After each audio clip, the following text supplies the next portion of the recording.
Senhor Presidente, Senhor Primeiro-Ministro, senhores membros do Governo, senhoras e senhores deputados. O Sr. Primeiro-Ministro disse ontem que jogava futebol com os dois pés, com o peito e com a cabeça. Há uns anos atrás, uma foto do Primeiro-Ministro australiano mostrou uma particularidade. O Primeiro-Ministro australiano tinha dois pés esquerdos e não um pé esquerdo e um pé direito. Essa foto foi criticada pelo mundo inteiro, mas percorreu o espaço do globo com essa particularidade. Havia um Primeiro-Ministro que tinha dois pés esquerdos. Isto era inaceitável. Nós temos um Primeiro-Ministro que joga com os dois pés. Eu já vi e sei que é verdade. Joga com os dois pés, mas em regra joga com os dois pés fora do campo, fora da linha e fora do jogo. É por isso um mau Primeiro-Ministro.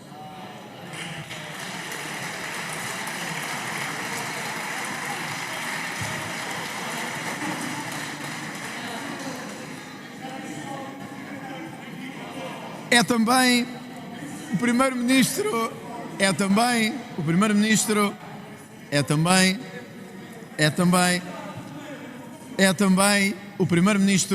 que nos traz hoje uma proposta de governação e de alteração ao modelo a que estamos habituados no Estado. O que é que nos trouxe esta discussão do programa de governo?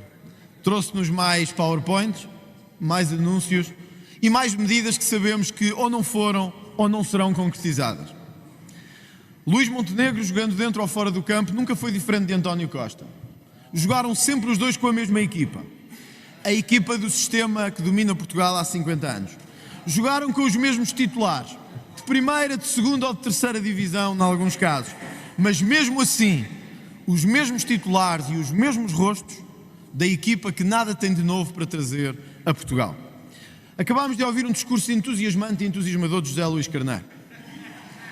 Provavelmente o primeiro de muitos, a puxar pela energia que o país precisava, a puxar pela força nacional. E quem ouvisse dizia, temos partido. Porém, meus caros, isto não é mais do que os últimos anos de marasmo entre o PS e o PSD, agora a expressar-se mesmo à nossa frente na Assembleia da República. Um diz que já fez, outro diz que fará. Um usa um tom mais frouxo, outro usa um tom menos frouxo. Um diz que vai e podem contar com ele, mas não para tudo, e que não vai assessorar o Governo. O Governo sorri e diz que já contaram com eles para tudo, como o orçamento e os programas e tudo isso. Na verdade, o país sabe hoje isto que é incontornável. Há um líder da oposição e há muletas do Governo neste Parlamento. É só isso que há neste momento. Senhor Presidente e senhores deputados, este é o dia de mostrar que este Governo não é bom, mas que há alternativa a esse Governo. O tempo que começa hoje não é o tempo de impedir nem de obstaculizar por obstaculizar. O país precisa de construção e de responsabilidade. Precisa de construção e de capacidade de dizer não, sendo oposição. Sabemos aquilo que a extrema-esquerda quer e sempre quis. Fingindo ser uma oposição forte, acabaram reduzidos a 4 ou 5. O PS fez o mesmo e o país deu a resposta no dia 18 de maio. Deu, é verdade, uma maioria a este Governo, uma maioria maior do que aquela que tinha, e deu um papel de liderança ao Chega nessa construção alternativa. Eu quero dizer, Sr. Primeiro-Ministro, a si e perante esta Câmara, que nós levamos e levaremos a sério o trabalho de liderar esta oposição, mas que nunca contará, e sei que sabe que nunca contará, com um partido que seja tão e somente uma muleta, mas um partido que tenha coragem de lhe dizer na cara o que está errado, onde errou, o que fez mal, o que tem que fazer melhor e o que deve mudar por Portugal. Não conte mais com a oposição feita ao estilo PS/PSD. Conte com um partido capaz de lhe dizer a verdade, mesmo que essa verdade custe. E conte com um partido capaz de lhe dizer onde governa mal, mesmo quando está a governar mal todos os dias da vida deste Governo. Por isso, nós não começamos bem quando dizemos, Sr. Primeiro-Ministro, que vamos resolver uma crise de habitação, onde o país, ou onde estamos no país com mais dificuldades de acesso a essa habitação, e acabamos de atribuir na Câmara Municipal de Lisboa 127 casas àqueles que as ocuparam ilegalmente. É a sua cor política. É a sua cor política. que atribui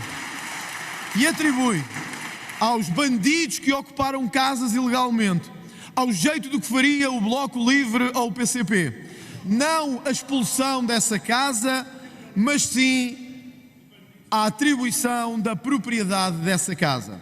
É um mau começo. E por isso, se nenhum outro tem a coragem, eu vou-lhe dizer, Sr. Primeiro-Ministro, aquilo que é evidente.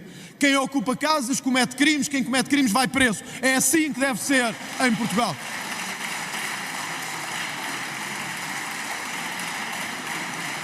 Não podemos querer reformar o Estado, fazer guerra à burocracia e termos connosco o recorde de nomeações políticas do último ano. Porque coube a este Governo o recorde de nomeações políticas no aparelho do Estado no último ano. Conseguiu bater, inclusivamente, o recorde do antigo Primeiro-Ministro António Costa. Assim, Sr. Primeiro-Ministro, não há guerra à burocracia que vença. Se olhamos a burocracia de um lado, se dizemos que a vamos cortar de um lado e enchemos o Estado de jobs and girls para distribuir com o cartão partidário. É errado, é estruturalmente errado. E é errado, acima de tudo, porque usa o dinheiro dos contribuintes. Se queremos fazer um corte à burocracia, vamos começar por um corte do sistema político, que é aquele que há muitos anos sorve os recursos do país.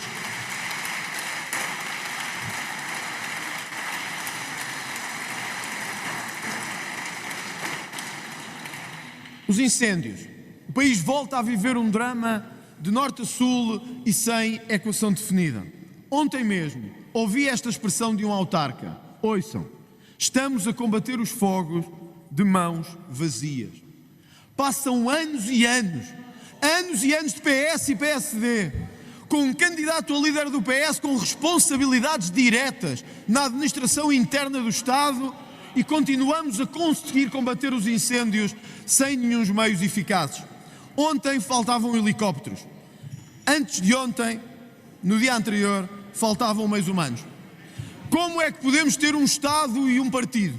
Como é que podemos ter um governo que nem no mais básico e fundamental consegue dar resposta aos cidadãos? Os cidadãos que viram a carga fiscal aumentar no último ano, atingiram um recorde histórico do PIB, pensam, quando chegar lá eu terei o Estado para mim, mas não têm. Não têm na urgência que está fechada, não têm no hospital que está fechado. E não veem quando o fogo começa a chegar perto das casas deles, os bombeiros e a proteção civil com meios para o fazer. Senhor Primeiro-Ministro, este estado de coisas tem de acabar. Não podemos continuar a ser os parentes pobres na Europa, até no mais básico e fundamental que há. Defender a terra, Portugal e os portugueses do fogo que todos os anos nos consome.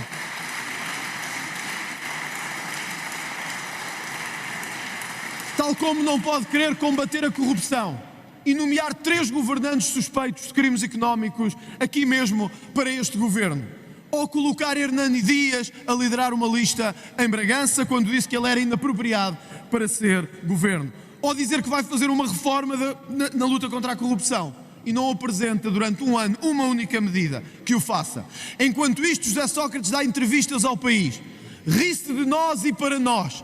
Ri-se enquanto passa displicente por estúdios de televisão. Quem paga, pagamos nós. Os mesmos de sempre, não por nós, mas porque vocês, sucessivamente, anos após anos, décadas após décadas, não fizeram a reforma que era preciso fazer na justiça portuguesa. Vocês todos, ano após ano, década após década. É por isso que eles ainda se riem da nossa cara. É por isso que eles ainda se riem da nossa cara. Mas o tempo em que se riem está a acabar. E graças a Deus a impunidade está a chegar ao fim neste país. Todos os que me precederam nos discursos foram claros. Vivemos um novo tempo histórico, um novo contexto político. Claro que para alguns é o contexto político mais ameaçador das suas vidas. Vem aí o fascismo, estão mesmo já à nossa porta, estão mesmo aqui já a bater tambores. Derrubaram o PS, a seguir vêm por nós.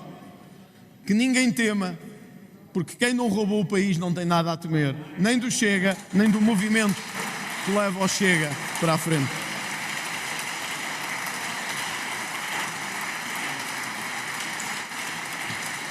Quem não roubou o país não tem nada a temer de um movimento que só quer ir um a um pedir responsabilidade por aquilo que aconteceu em Portugal nos últimos anos e nas últimas décadas. Exigir responsabilidade por aqueles que sentiram que tinham o apoio de quem precisavam e só sentiram que foram roubados uma e outra vez. Ontem mesmo um polícia foi esfaqueado em Loures. Ontem. Não foi há um ano nem há um mês, foi ontem. Ouviram algum dirigente político falar disso aqui? Ninguém. Ouviram cravos nas ruas a andar a dizer vamos para a rua novamente? Ouviram? Claro que não. Viram aberturas de telejornais? Claro que não. Viram comentadores atrás de comentadores a falar do perigo que era atacar polícias e esfaquear polícias? Claro que não. Porque este país passou a ver a violência boa e a violência má. Passou a haver o ódio do bem e passou a haver o ódio do mal. Para nós é claro, é violência, é condenável, é ódio, é condenável.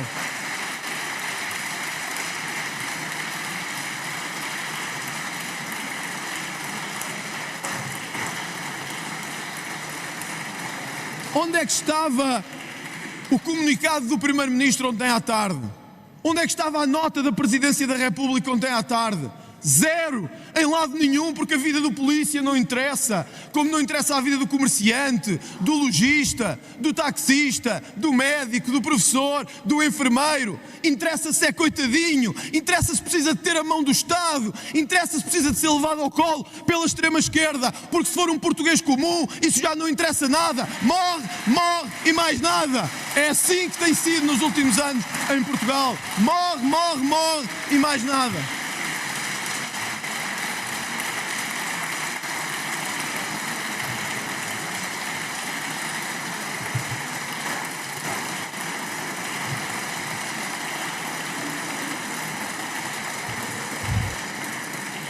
Por isso não interessa o motorista queimado num autocarro em Loures. Por isso não interessa ao polícia esfaqueado. Por isso não interessa aos enfermeiros agredidos ou atacados por ciganos ou por outras minorias. Não se pode falar disso. Nem há cravos para isso, nem jornais para isso, nem mídia para abrir jornais da noite para falar sobre isso. Não interessa.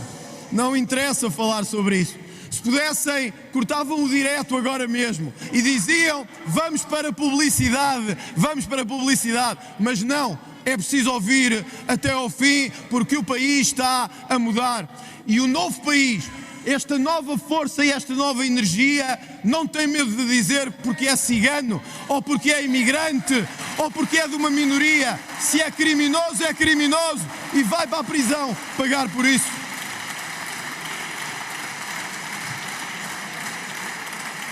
Por isso o país assistiu ontem ao Conselho da Europa, essa instituição prestigiada de lugares de taxos distribuídos internacionalmente, vir dizer cuidado Portugal, cuidado porque está a aumentar o discurso agressivo por alguns políticos que estão sentados aqui neste Parlamento.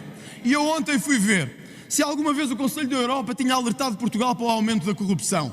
Nunca. Aí não era um problema do Conselho da Europa. Que Portugal se inunde em corrupção é pouco interesse. Se alguma vez tinham alertado Portugal para o aumento da ideologia de género nas nossas escolas e a violência sobre as crianças, nunca. Se alguma vez tinham alertado Portugal para a violência dos ciganos sobre as populações que vivem ao lado deles, zero anúncios. Se alguma vez tinham alertado Portugal para a insegurança provocada pelos fluxos migratórios, nunca. 0 vezes de anúncio. Vêm agora não porque estão preocupados com os direitos humanos, porque são uma organização de tachos, distribuída por tachos e para tachos internacionalmente. É por isso que vêm agora falar disso.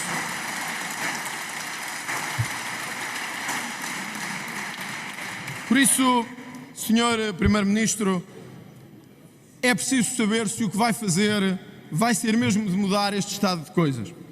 Porque para já, enquanto ontem o Parlamento discutia se o discurso está mais agressivo ou menos agressivo, o IMI aumentou 10%.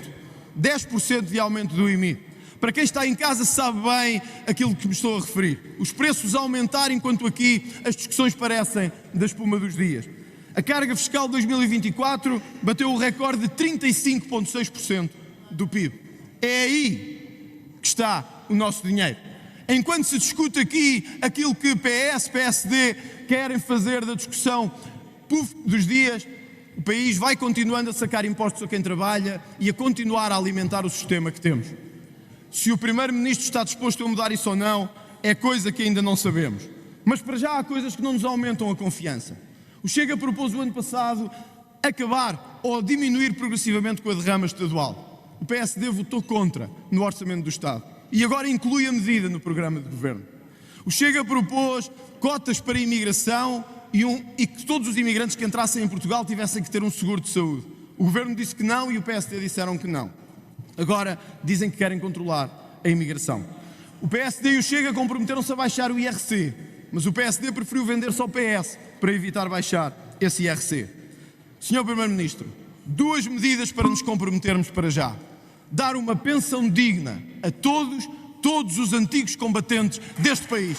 Todos os antigos combatentes deste país. Todos. Garantir que no dia de amanhã começamos um grande plano para pôr a trabalhar todos aqueles que recebem subsídios indevidamente neste país. Todos. Aqueles que há anos andam a receber subsídios e que pela primeira vez tenham que fazer uma coisa chamada trabalhar. Senhor Primeiro-Ministro, o país tem um novo Primeiro-Ministro e tem um novo líder da oposição. A partir de agora será assim: trabalhar, trabalhar e trabalhar.